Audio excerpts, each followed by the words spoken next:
Welcome to the Leadership Minute, 60 seconds to becoming a better leader. I'm your host, Kevin DeShazo of Culture Wins. We love to talk about standards and culture and commitment and consistency, but we don't love to live those things. That's just what I found in working with teams around the globe, is that we don't really like to do the hard work, the extra work. We would love if things were just given to us.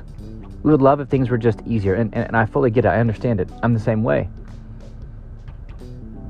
But we know that that's not how anything works. I was working with a team recently and talking with one of their people, and they were complaining about the expectation of the standard. It's like, this is just an impossible standard to live up to. And my job is not to do the bidding of team or organizational leadership. My job is to help people get better. And so I said, is it an impossible standard or is it an inconvenient standard?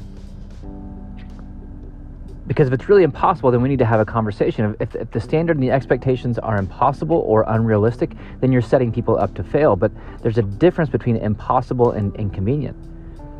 Inconvenient means that we just have to show up in a different way, that we have to find a different level, that we can't just show up and go through the motions. Because if you want to be different than everyone else, then you have to be different than everyone else. You can't do what they do. You can't show up the way that they show up. You can't think the way that they think. You can't work the way that they work. To be different, you must be different.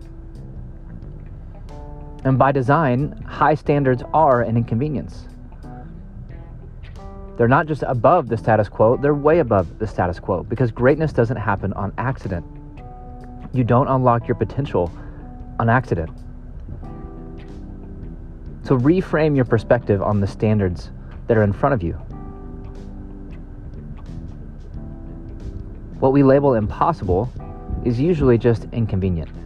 And if it's inconvenient, then you have to make a decision of, do I actually want this? Do I want to commit to this? Is this the person that I want to be? If no, then great, move on. But if yes, then show up on purpose. Greatness is a result of pursuing and living a high standard. Don't settle for normal.